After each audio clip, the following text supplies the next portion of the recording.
Bismillahirrahmanirrahim. Today my topic for presentation is barriers of communication. So let's start. The first one is psychological barriers. There are various mental and psychological issues that may be barriers to effective communication.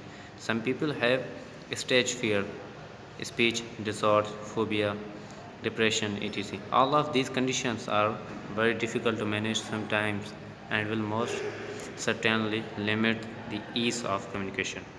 Second one is emotional barriers. The emotional IQ of a person determines the case and comfort with which they can communicate. A person who is emotionally mature will be able to communicate effectively. On the other hand, people who let their emotions take over will face certain difficulties. A perfect mixture of emotions and facts is necessary for effective communication. Emotions like anger, frustration, humor can blur the decision making capacities of a person and thus limit the effectiveness of their communication. Third one is cultural barriers of communication.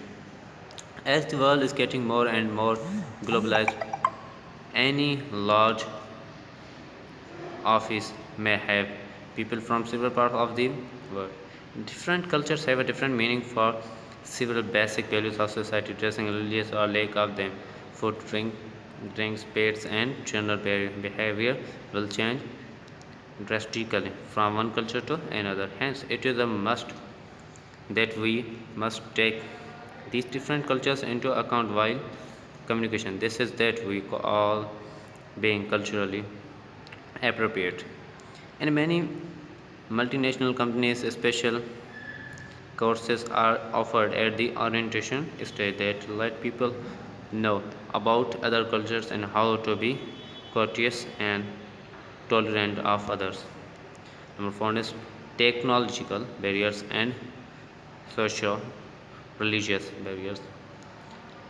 Other barriers include the technological barriers. The technology is developing fast, and as a result, it becomes difficult to keep up with the newest developments. Hence, sometimes the technological advance may become a barrier. In addition to this, the cost of technology is sometimes very high. Most of the organizations will not be able to afford decent teach for the purpose of communication. Hence, this becomes a very crucial barrier. Other barriers are sociological barriers. Partial, in a partial society, a woman or a transgender may face many difficulties and barriers while communicating. Number five, attitude barriers. Certain people like to be left alone. They are the introverts or just people who are not very social. Others like to be social or sometimes extra clingy.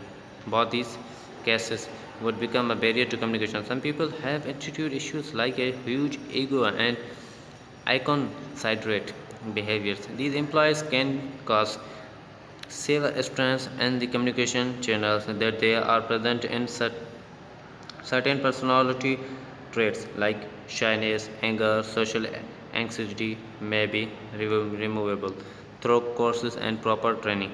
However, problems like age-centered behavior and selfishness may not be correctable.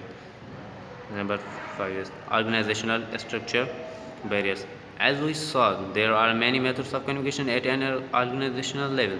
Each of these methods has its own problem and constraints that may become barriers to effective communication. Most of these barriers arise because of misinformation or lack of appropriate transparency available to the employees.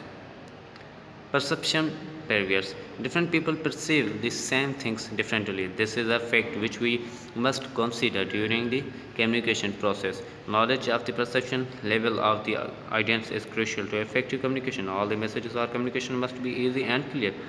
There should not be any room for a diversified interpretational set. Thank you.